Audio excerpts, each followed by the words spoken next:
Part 1. Into the Heart of Darkness. 10 hours. 600 miles. One way. Imagine climbing into a freezing metal tube at dawn, knowing you won't touch solid ground again until the sun sets, if you're lucky enough to see it set at all. Imagine flying deeper into enemy territory than any bomber crew had ever dared, with every mile taking you further from safety and closer to the most heavily defended city in Nazi Germany. This is the story of the longest bombing mission of World War II. This is the story of ordinary men who did something extraordinary. This is Berlin or bust. If you've never heard this story before, you're about to discover why these brave airmen deserve to be remembered as some of the greatest heroes of the Second World War. And if you think you know everything about the air war over Europe, prepare to have your mind blown. Hit that subscribe button right now, because what you're about to hear will change the way you think about courage forever. March 1944. The war has been raging for nearly 5 years, and the Allied commanders know that victory depends on breaking the Nazi war machine. But there's one target that's been haunting their planning rooms, one city that represents the ultimate challenge: Berlin, the capital of the Third Reich, the very heart of Hitler's empire. The problem? Berlin isn't just far, it's impossibly far. Located deep in the heart of Germany, over 600 miles from the nearest Allied airbase in England, it sits at the absolute edge of what any bomber aircraft can reach. Flying there means stretching your fuel to the absolute limit. It means spending hours over enemy territory, giving German fighters and anti-aircraft guns more time to find you, more opportunities to shoot you down.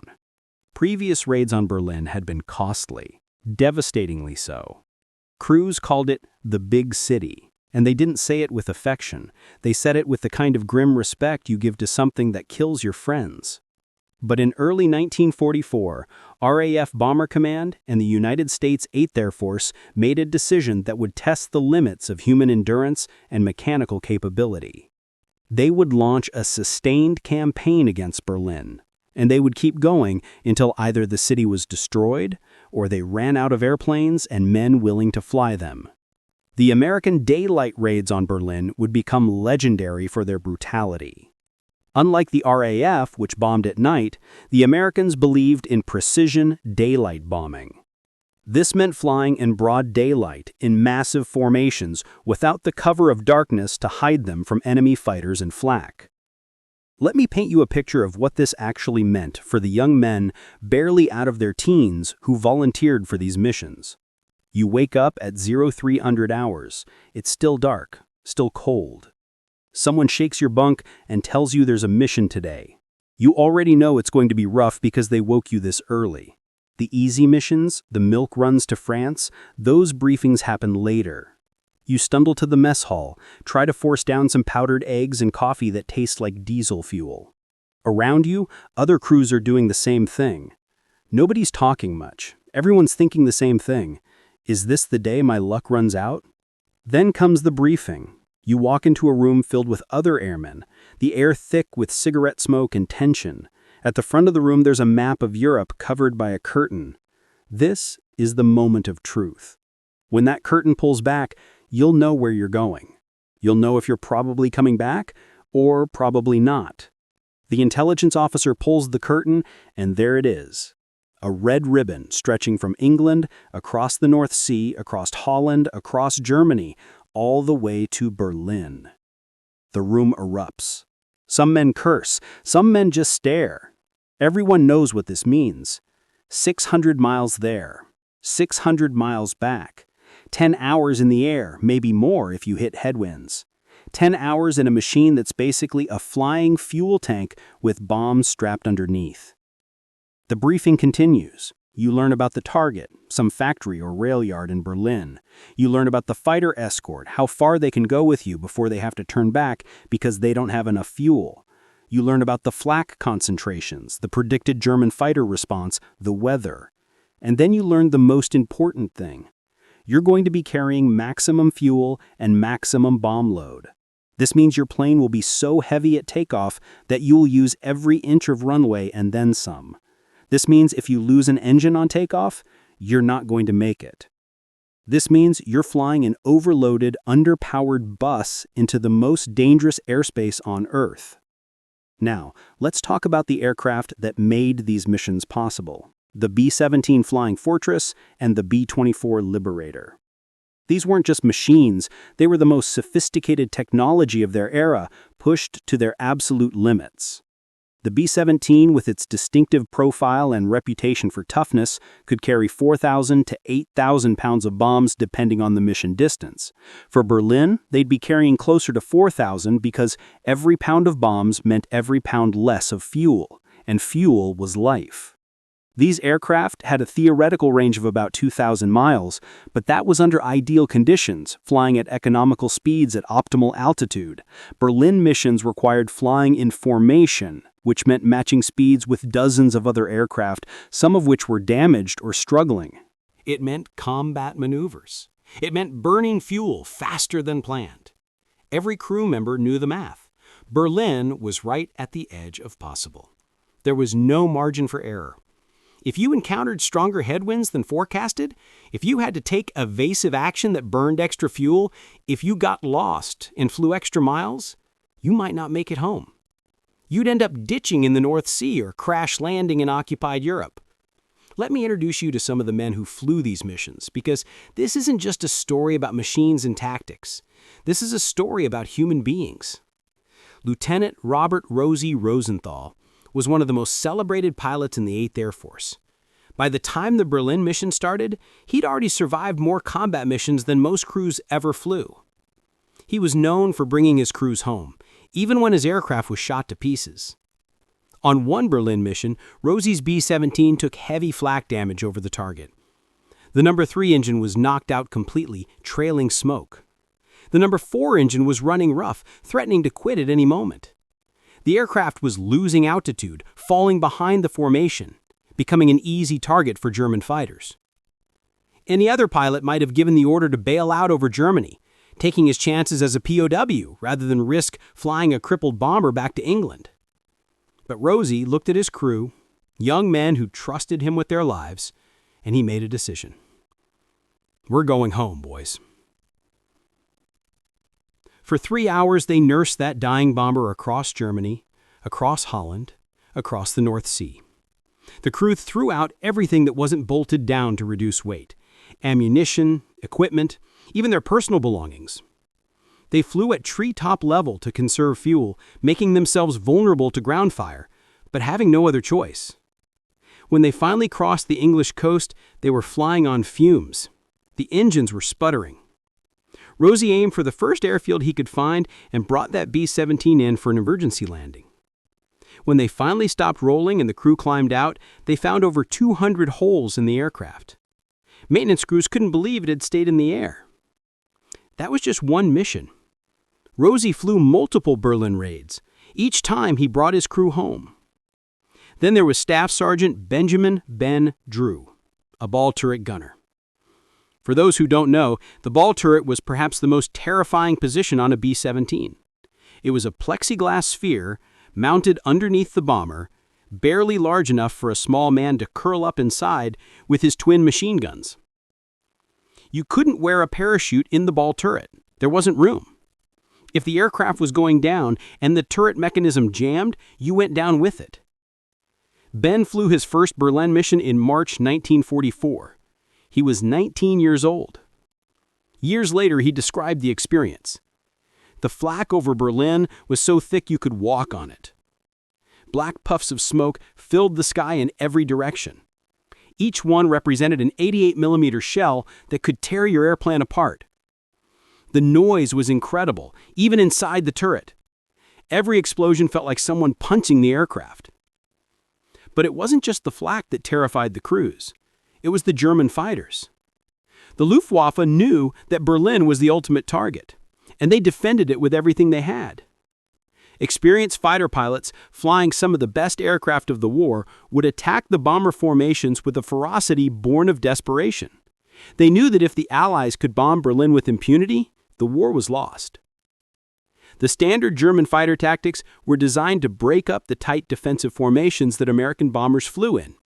They would attack head-on at closing speeds of over 500 miles per hour, firing their cannons and rockets at point-blank range before breaking away.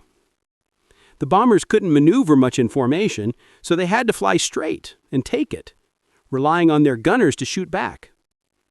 Imagine being in that ball turret, watching German fighters line up for their attack run. You can see them coming from miles away, getting bigger and bigger in your sight. You know that in a few seconds they'll open fire. You know that 20-millimeter cannon shells will be ripping through the air around you, and some of them will hit your aircraft. You know that the only thing protecting you is a thin sheet of plexiglass, and the hope that your friends in the other gun positions can shoot down the fighter before it shoots you down. Now, multiply that experience by hours. The run to Berlin and back meant you could face wave after wave of fighter attacks. Some missions saw individual bombers fending off more than 20 separate fighter attacks. And through it all, you had to do your job. The pilots had to hold formation. The navigator had to keep the aircraft on course. The bombardier had to line up the target and drop the bombs accurately. The gunners had to shoot back. The engineer had to monitor the engines and manage the fuel. The radio operator had to maintain communication with the formation and listen for emergency signals. Every man had to function perfectly for 10 hours straight while being shot at in an aircraft that was essentially a flying bomb. Now, I want to take a moment to talk about something that doesn't get discussed enough: the cold. At bombing altitude, typically between 20,000 and 27,000 feet, the temperature would drop to 40 or 50 degrees below 0 Fahrenheit. The aircraft weren't pressurized, and they weren't heated, except for small electrical heating elements in the crew's flight suits that barely worked. Frostbite was a constant danger. Men would lose fingers and toes to the cold. Guns would freeze and jam. The plexiglass windows would frost over, limiting visibility. Oxygen masks would ice up, potentially suffocating the wearer. Every metal surface was so cold that touching it with bare skin would cause instant injury.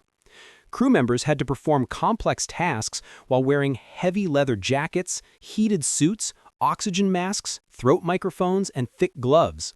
Try loading and clearing a jammed .50 caliber machine gun while wearing thick gloves at 50 below 0 while your aircraft is being thrown around by flak explosions and someone is shooting at you.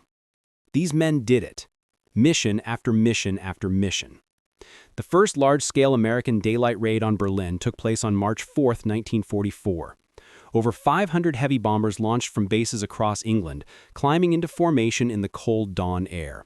It was the largest force ever sent against a single target. The weather was marginal. There was heavy cloud cover, which would provide some concealment from fighters, but would also make navigation and bombing more difficult. Some crews would get lost in the clouds and never find the target. Some would bomb through breaks in the clouds, trying to hit what they could see. Some would end up bombing radar targets or targets of opportunity. But they went anyway, because the order was to hit Berlin, and these men didn't quit. The formation stretched for miles across the sky, a massive aerial armada that represented American industrial might and the courage of young men who volunteered to fly into hell.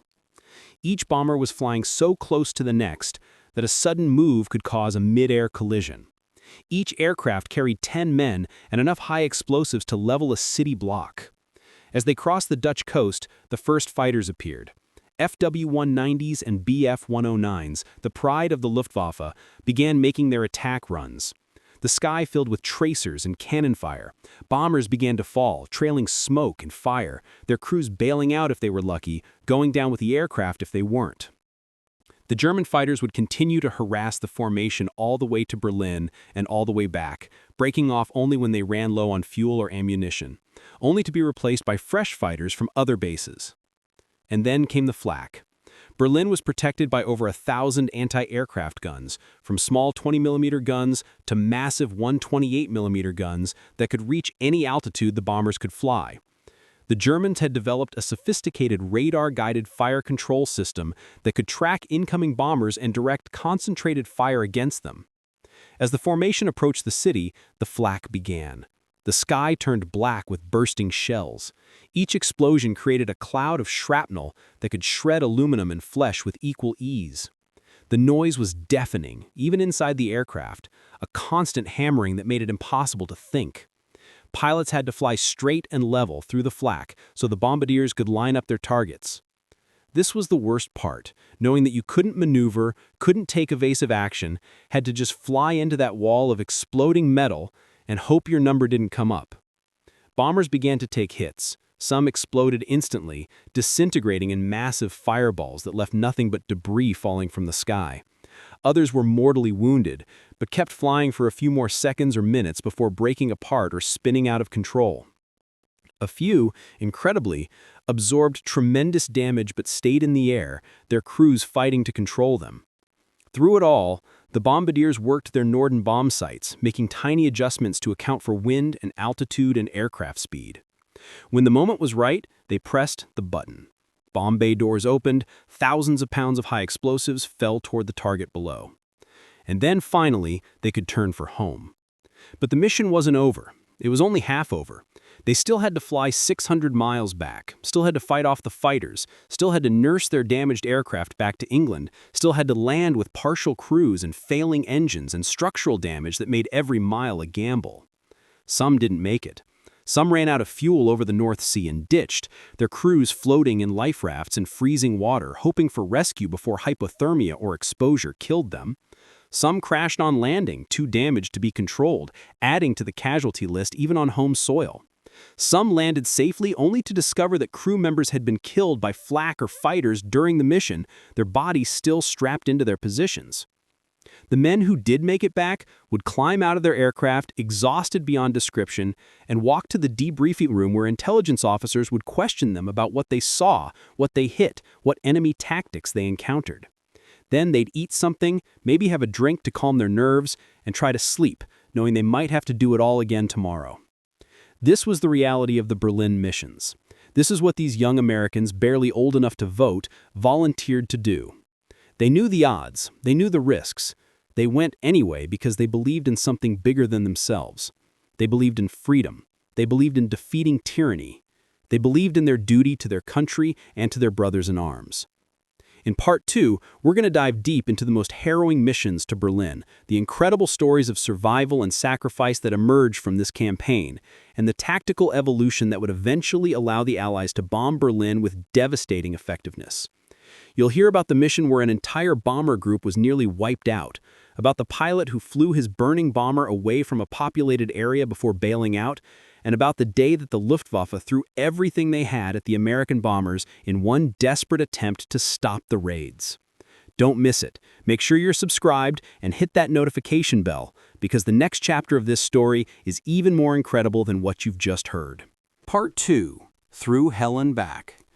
Welcome back to the story of the longest bombing missions of World War II. If you haven't watched Part 1 yet, go back and watch it now, because what we're about to discuss will make a lot more sense if you understand what these crews were up against. In this episode, we're going deep into the most dramatic missions, the stories of incredible heroism and sacrifice that emerged from the Berlin campaign. These aren't just statistics or tactical analyses. These are real stories about real men who faced impossible odds and somehow found the courage to keep going. Before we dive in, if you're enjoying this content, hit that like button and share this video with anyone who appreciates real history and real heroism. Now let's get into it. March 6th, 1944. Just 2 days after the first major American raid on Berlin, the 8th Air Force was going back. The crews who had survived the first mission knew exactly what they were flying into. The new crews, the ones who hadn't been to Berlin yet, were about to find out. This mission would become known as one of the bloodiest days in the entire air war over Europe. The plan called for over 700 heavy bombers to hit various targets in and around Berlin. It was an audacious show of force, a demonstration that the Americans could sustain a campaign against the Nazi capital despite the losses they'd suffered on the first raid. Among the bomber groups participating that day was the 100th Bomb Group, nicknamed the Bloody 100th, because of the disproportionate losses they'd suffered throughout the war. Some crews considered the 100th to be cursed. Others believed they were just unlucky. Either way, they'd lost more aircraft and crews than almost any other group in the 8th Air Force. Leading one formation that day was Captain William Bill Lawley, piloting a B-17 named Cabin in the Sky II. Bill was 23 years old, a veteran pilot who'd already survived multiple combat missions. His crew trusted him completely, which was about to become very important. The formation was approaching Berlin when German fighters made their first attack pass. Unlike previous missions where fighters would make hit-and-run attacks, today the Luftwaffe seemed determined to break up the bomber formation by any means necessary. They came in waves, attacking from every angle, sometimes 2 or 3 fighters hitting a single bomber simultaneously. Bill's aircraft was flying in a vulnerable position in the formation when a FW-190 made a head-on attack. The German pilot was either incredibly skilled or incredibly desperate, because he held his fire until he was dangerously close, then unleashed his cannons at point-blank range. The 20mm shells ripped through the B-17's nose section. The bombardier was killed instantly. The navigator was severely wounded. Worse, several shells tore through the cockpit, hitting Bill's co-pilot in the face and neck. The co-pilot slumped forward in his seat, critically wounded and unable to help fly the aircraft. But that wasn't the worst of it. One shell fragment had struck Bill in the leg, and another had hit him in the face, partially blinding him. Blood was streaming down his face, into his eyes. His leg was screaming in pain. The aircraft was damaged, with one engine smoking badly and another running rough. Any reasonable person would have bailed out. The standing order was clear. If your aircraft was critically damaged over enemy territory and you couldn't keep up with the formation, you abandoned the aircraft and took your chances as a POW. Bill Lawley didn't bail out. Despite his wounds, despite being partially blinded by his own blood, despite having a dying co-pilot slumped next to him, Bill made a decision. He was going to get his crew home. He still had 7 men depending on him, including his severely wounded navigator, and he wasn't going to leave them. For the next 4 hours, Bill Lawley flew that damaged B-17 across Germany, across occupied Holland, and across the North Sea. He flew one-handed, using his good hand to control the aircraft while his flight engineer worked frantically to help, reaching over to adjust throttles and help with the control yoke when needed. The co-pilot, Lieutenant Murphy, despite being mortally wounded, regained consciousness several times and tried to help. Even as he was bleeding out, Murphy would reach up and help Bill pull on the controls during the most critical moments. He died before they reached England, still in his seat, still trying to help his pilot bring the crew home. Meanwhile, the rest of the crew was dealing with their own crisis. The navigator, Lieutenant Mason, had been badly wounded in the initial attack. The radio operator and gunners did what they could to stabilize him, using the first aid kit and their own clothing to try to stop the bleeding. All the while, German fighters continued to attack. The B-17 had fallen far behind the main formation and was flying alone, a straggler that made an easy target. Bill had to maneuver the aircraft to evade the fighters while also keeping it in the air with failing engines and severe battle damage. His gunners fought back, burning through their ammunition, desperately trying to keep the fighters at bay. By the time they reached the English coast, Bill Lawley was barely conscious. Blood loss and shock were taking their toll. The aircraft was barely controllable. One engine was completely dead, another was running so roughly that it could quit at any moment. They were too low on fuel to reach their home base. Bill aimed for the first airfield he could find and brought the aircraft in for an emergency landing. His vision was so impaired by blood and swelling that he could barely see the runway. He landed the B-17 more by feel than by sight, which is one of the most difficult things a pilot can do even under ideal conditions. When the aircraft finally stopped rolling and the crew helped Bill from the cockpit, he collapsed. He'd held on for sheer willpower, keeping his crew alive until they were safely on the ground. Bill Lawley would later receive the Medal of Honor for his actions that day, one of only a handful of bomber pilots to receive the nation's highest award for valor. But Bill's story was just one of many that day. Another B-17, piloted by Lieutenant Walter Trooper, was attacked by fighters shortly after dropping its bombs on Berlin. The attack killed the pilot and severely damaged the aircraft. Trooper, who was the navigator, climbed into the pilot's seat, even though he'd never flown a B-17 before. With coaching from another crew member over the intercom, he managed to fly the damaged bomber back toward England. When they reached their base, they discovered another problem. The landing gear had been damaged and wouldn't extend properly. The aircraft couldn't land safely. The crew could bail out and abandon the aircraft, but there was one problem. The severely wounded tail gunner couldn't bail out. He was too badly hurt to move. Trooper made a decision. He would try to crash land the aircraft to save the gunner. Multiple attempts to land ended in wave-offs as troopers struggled to control the unfamiliar aircraft. Finally, on what everyone knew would be the last attempt, Trooper brought the B-17 in for a crash landing. The aircraft hit hard and began to break apart. Trooper and the engineer, Sergeant Archibald Matthews, who'd been helping him fly the aircraft, were killed in the crash. The wounded tail gunner they'd been trying to save died as well. But their sacrifice demonstrated something profound. These men would rather die trying to save a fellow crew member than save themselves and abandon him. Both Trooper and Matthews received the Medal of Honor posthumously. Now let's talk about something that doesn't get enough attention: the fighter escorts. Early in the Berlin campaign, American bombers had to fly deep into Germany with limited or no fighter escort. The P-47 Thunderbolts and P-38 Lightnings didn't have the range to escort bombers all the way to Berlin and back. This changed with the introduction of the P-51 Mustang equipped with drop tanks. The Mustang was a game-changer, a fighter that could match the performance of the best German fighters while having the range to escort bombers all the way to Berlin and back to England. The pilots who flew these fighters were a special breed. They were volunteers who chose to strap themselves into single-engine aircraft and fly into some of the most intense air combat of the war. Unlike bomber crews who had some protection from armor and defensive guns, fighter pilots were alone in a cockpit, with nothing but their skill and their aircraft between them and death.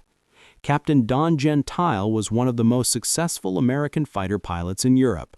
By March 1944, he'd already shot down numerous German aircraft and had earned a reputation as one of the most aggressive and skilled pilots in the 8th Air Force.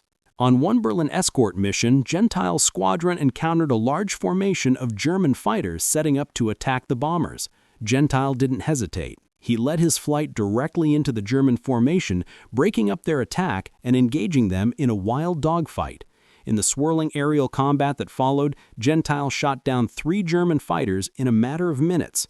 But he wasn't done. He spotted a damaged B-17 struggling to keep up with the main formation, already under attack by 2 FW-190s. Gentile dove on the German fighters, shooting down one and driving off the other, saving the bomber crew. For the next 20 minutes, Gentile flew circles around that damaged B-17, fighting off repeated fighter attacks until they were out of the most dangerous area. By the time he broke off to rejoin his squadron, his ammunition was nearly exhausted and his fuel was running critically low. He barely made it back to England. The bomber crew he'd saved never learned the name of the fighter pilot who'd saved their lives. They just knew that when they needed help most, when they were certain they were going to die, an American fighter appeared and kept them alive. That happened hundreds of times during the Berlin missions. Fighter pilots who went above and beyond, who pushed their aircraft and themselves to the absolute limit to protect the bomber crews. Many of them didn't make it home. They ran out of fuel over the North Sea, where they were shot down fighting against overwhelming odds, or they crashed trying to land with damaged aircraft. Let's talk about another aspect of these missions that's often overlooked: the ground crews. For every pilot and aircrew member who flew these missions, there were dozens of mechanics, armorers, and support personnel working around the clock to keep the aircraft flying. After each mission, ground crews would work through the night to repair battle damage, replace engines, patch holes, and get the aircraft ready for the next day's mission. They worked in all weather, in freezing cold, often with inadequate tools and parts, performing miracles of mechanical improvisation. Consider this: a B-17 that returned from Berlin might have hundreds of holes from flak and bullets. Each hole had to be patched, damaged control surfaces had to be repaired or replaced, engines that had been pushed beyond their limits had to be rebuilt. Hydraulic systems, electrical systems, oxygen systems, all had to be checked and repaired. And they had to do this knowing that the aircraft they were working on would be flying back to Berlin the next day, and the day after that, and the day after that. They had to do this knowing that some of the crews they waved goodbye to in the morning wouldn't come back in the evening. The ground crews took enormous pride in their work. Each crew chief treated his assigned aircraft like it was his own. They painted names on the nose, added mission markers, and developed personal relationships with the flight crews. When an aircraft didn't return, the ground crew felt it as deeply as anyone. There's a story about a crew chief named Sergeant Mike Russo who worked on a B-17 named Hell's Angels. This aircraft flew more combat missions than almost any other B-17 in the 8th Air Force, including multiple Berlin raids. Russo was fanatical about maintenance, often working 18-hour days to ensure his aircraft was in perfect condition. One night, Russo's aircraft came back from Berlin with severe damage. One engine was completely destroyed, another was barely running, the fuselage was riddled with holes, and the hydraulic system was shot out. The aircraft landed gear up, skidding to a halt on the runway in a shower of sparks. Other mechanics looked at the damage and said the aircraft was done, that it would be stripped for parts. Russo refused to accept this. He spent 3 days straight working on the aircraft, barely sleeping, organizing a team of mechanics to help him. They rebuilt engines, patched holes, replaced entire sections of the airframe. 72 hours later, Hell's Angels flew another mission. The pilot reported that the aircraft flew better than it had before the damage. Russo had not only repaired the aircraft, he'd improved it. This kind of dedication was common among ground crews. They knew their work directly impacted whether their friends in the air would survive. They took that responsibility seriously. Now let's talk about what happened when crews didn't make it home. When an aircraft was shot down over Germany, if the crew survived to bail out, they became prisoners of war. Life as a POW is brutal, especially for airmen. The Germans considered bomber crews to be war criminals because of the destruction caused by the bombing campaign. In some cases, crews who bailed out were attacked by civilians or even murdered by angry mobs. The Luftwaffe generally tried to protect captured airmen, but they couldn't be everywhere. Lieutenant Charlie Brown was a B-17 pilot whose aircraft was severely damaged during a mission to Bremen, Germany in December 1943. After dropping his bombs, his aircraft was attacked by fighters and hit by flak. The aircraft was so badly damaged that several crew members wanted to bail out over Germany. Brown kept the aircraft flying, but they were alone, far behind the formation, and barely airborne. They were a sitting duck for any German fighter that spotted them. A German fighter pilot named Franz Stigler did spot them. Stigler was an experienced ace with multiple kills. He positioned his B-109 for an easy kill shot on the crippled bomber. But when he got close enough to see inside the aircraft, he saw the wounded crew members, the blood on the walls, the desperate situation. Stigler made a decision that could have gotten him court-martialed or even executed. He didn't shoot. Instead, he flew formation with the American bomber, guiding it toward neutral Sweden and waving off other German fighters. When they reached the coast, Stigler saluted Brown and broke away. Brown and his crew made it back to England. For decades, Brown had wondered about the German pilot who'd spared them. In 1990, he placed an ad in a combat pilot's newsletter looking for the German pilot. Stigler saw the ad and contacted Brown. They became close friends and remained so until both men passed away in 2008, within months of each other. But Stigler's act of mercy was the exception, not the rule. Most German fighters showed no such restraint because they were defending their homeland against an enemy that was systematically destroying their cities. Back to the missions.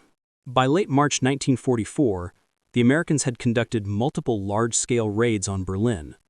The losses had been severe, in some cases exceeding 10% of the attacking force. But the bombing was having an effect. German industrial production was being disrupted. The civilian population was demoralized. The Luftwaffe was being forced to commit its resources to home defense, weakening other fronts. The German High Command knew they had to stop the raids or face strategic defeat. They made a decision. They would commit everything they had to breaking the American bomber offensive. Every available fighter would be thrown against the next major raid on Berlin. That raid came on March 22, 1944. It would be the largest and most intense air battle of the entire Berlin campaign. Over 800 American heavy bombers launched that morning, escorted by hundreds of fighters. The Germans scrambled every fighter they could get airborne, over 400 aircraft, with orders to stop the raid at all costs. The resulting air battle stretched across hundreds of miles of sky. Bombers and fighters fell in flames. Parachutes dotted the sky.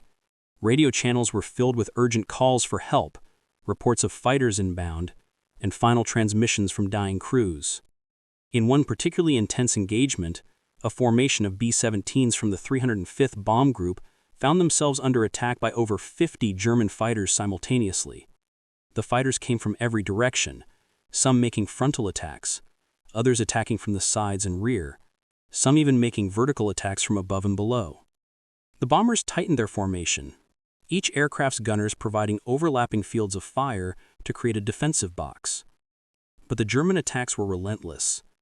Aircraft began to fall, first one, then another, then several at once.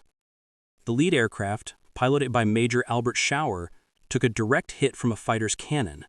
The No. 2 engine exploded and fire began spreading along the wing. Schauer could have ordered his crew to bail out. Instead, he held formation, knowing that if he broke away, the formation would lose its integrity and more aircraft would be lost. For 10 agonizing minutes, Schauer fought to keep his burning aircraft in formation while his crew battled the fire. The flight engineer, Technical Sergeant Frank Bailey, climbed out onto the wing in mid-flight, in freezing wind at 25,000 feet, and manually discharged a fire extinguisher into the burning engine. It was an act of incredible bravery that saved the aircraft. With the fire out, Schauer remained in formation until they'd cleared the most dangerous area, then finally broke away to make an emergency landing at the first available airfield. His actions had kept the formation together during the critical moments of the fighter attack, preventing a massacre. When the mission was tallied up at the end of the day, the Americans had lost 37 bombers and 8 fighters.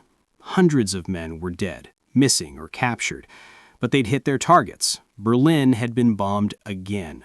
The Nazi war machine had been struck another blow, and the crews knew they'd be going back tomorrow. This is what the Berlin campaign was like, day after day, week after week. Young men climbing into their aircraft knowing that statistically, their chances of completing a full tour of 25 missions were slim. But they went anyway, because someone had to, because it was their duty, because their friends were going and they wouldn't let them down. In Part 3, we're going to look at the final phase of the Berlin bombing missions, the ultimate impact these missions had on the war, and what happened to the men who survived. You'll hear about the mission that finally broke the Luftwaffe's back, about the innovations that made long-range bombing truly effective, and about the legacy these brave men left behind. Make sure you're subscribed and have notifications turned on because you won't want to miss the conclusion to this incredible story. Drop a comment below telling me what aspect of the Berlin missions surprised you most. I read every comment and I love hearing from you. Part 3, Victory at a Price. Welcome to the final chapter of our Berlin bombing mission series. If you've made it this far, you've heard stories of incredible courage and devastating losses.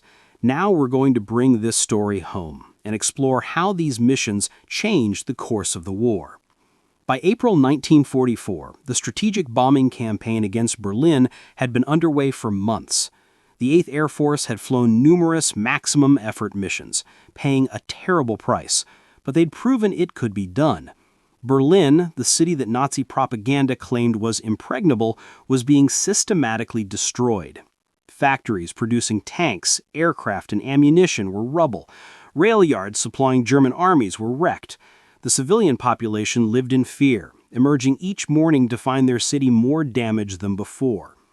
More importantly, the Berlin missions had forced the Luftwaffe into a battle of attrition it couldn't win. Every time the Germans scrambled hundreds of fighters to defend Berlin, they lost aircraft and experienced pilots they couldn't replace. The Americans could replace their losses. The Germans couldn't. The turning point came in April 1944 during Big Week. Allied air forces launched a coordinated campaign against German aircraft production and the Luftwaffe itself. The goal was simple: destroy the German Air Force as an effective fighting force. One of the most significant missions occurred on April 29, 1944. Over 800 American heavy bombers hit Berlin with massive fighter escort. The Luftwaffe responded with everything it could muster, resulting in one of the largest air battles of the war. But this time was different. American tactics had evolved. Fighter escorts were more effective. Defensive formations were tighter. And they had seemingly unlimited resources. The result was decisive. The Americans lost bombers, yes, but the Germans lost more fighters and, critically, more experienced pilots. The Luftwaffe was bleeding out, losing irreplaceable veterans faster than they could train replacements. Among the pilots who distinguished themselves that day was Lieutenant James Howard, flying a P-51 Mustang. Howard was escorting bombers near Berlin when his squadron got separated during combat. He found himself alone, looking up to see B-17s under attack by over 30 German fighters. James Howard attacked. For over 30 minutes, Howard engaged the German fighters single-handedly. He shot down 4 confirmed kills and damaged several others. His aggressive attacks disrupted the German formation and prevented coordinated attacks on the bombers. He'd fire at one group, then immediately turn and attack another, constantly moving, never giving them a chance to coordinate. His ammunition ran out, he still didn't leave. He made dummy attack passes, using his aircraft as a threat to keep the Germans defensive. By the time other American fighters arrived, Howard's fuel was critically low.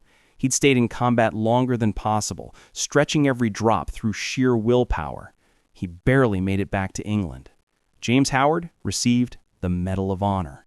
He was the only fighter pilot in the European theater to receive the Medal of Honor for a single combat action. The bomber crews he saved never knew his name, but they were alive because of him. As spring turned to summer in 1944, the air war changed. The Luftwaffe was a shadow of its former self. American fighters now roamed over Germany with impunity, strafing airfields, destroying aircraft on the ground, attacking trains. The skies that had been so deadly were now dominated by Allied planes. Berlin missions continued, but they were no longer the desperate, costly affairs of March and April. Loss rates dropped dramatically. Some missions were almost routine, which would have been unthinkable months earlier. But the cost had been staggering.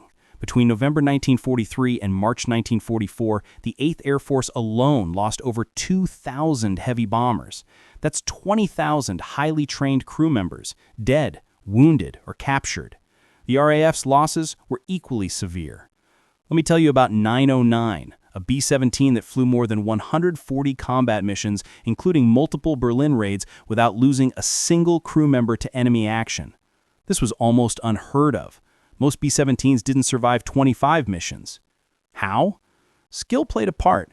The pilot, Lieutenant Earl Baldwin, was exceptionally talented, but they were also lucky, and they knew it.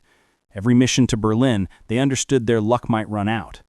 909 was retired in 1945, having survived the entire war.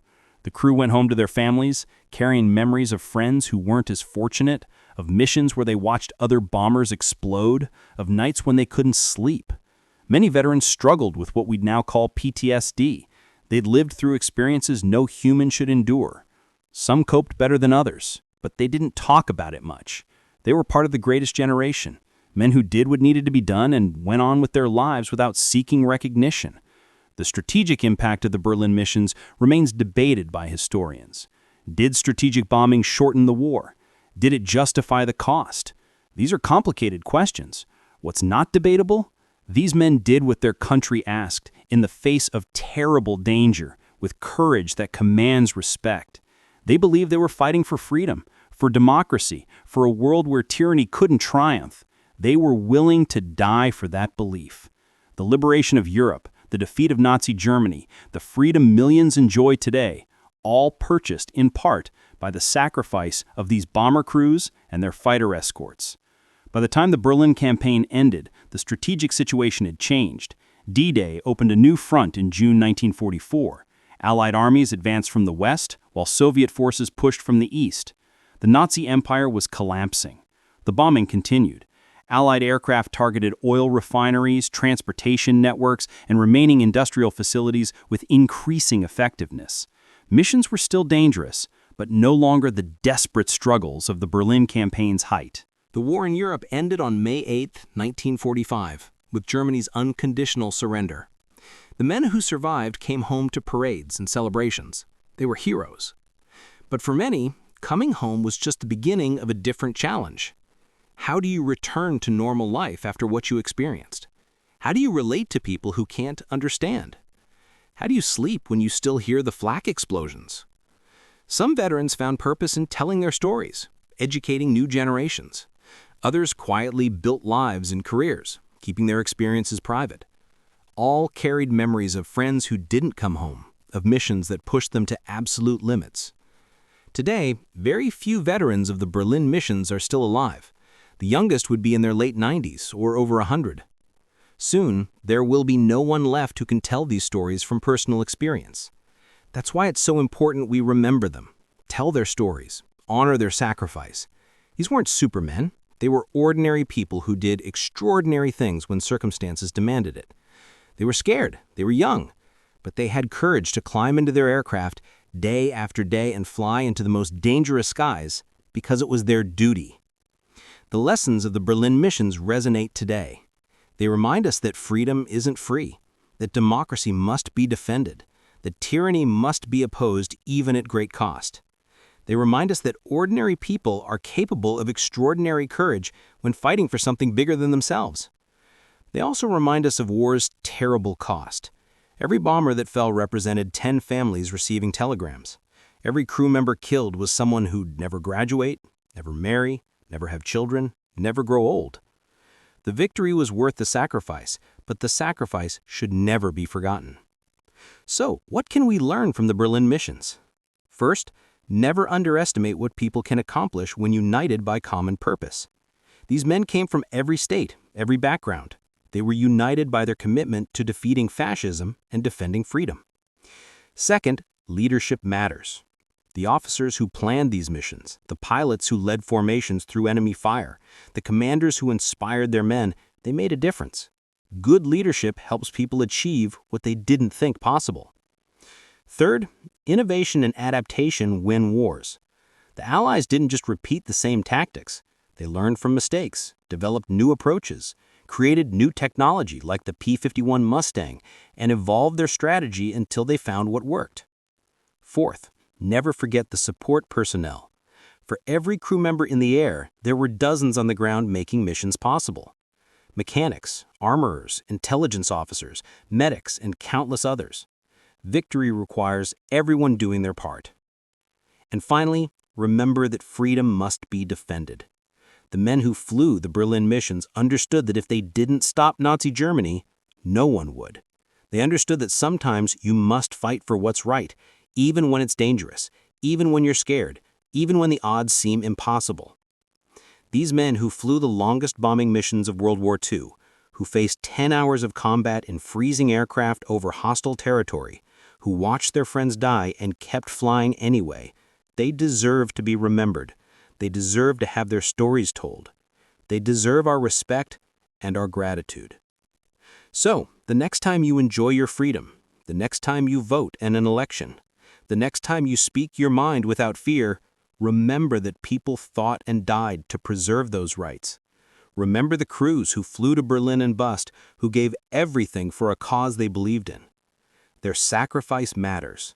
Their courage matters. Their story matters. And that brings us to the end of this 3-part series on the longest bombing missions of World War II. But it's not the end of this channel's mission to tell untold stories of heroism from the Second World War. Next week, we're diving into another incredible story you probably haven't heard: the mission to rescue prisoners from a POW camp deep behind enemy lines, a raid so dangerous it was considered a suicide mission. It's a story of incredible bravery, impossible odds, and the kind of heroism that defines what it means to never leave a man behind. You won't want to miss it. If you enjoyed this series, please hit that like button, subscribe to the channel, and leave a comment telling me what story you'd like to hear next. Your support means everything and helps me continue telling these important stories. Thank you for watching, thank you for remembering, and I'll see you in the next video.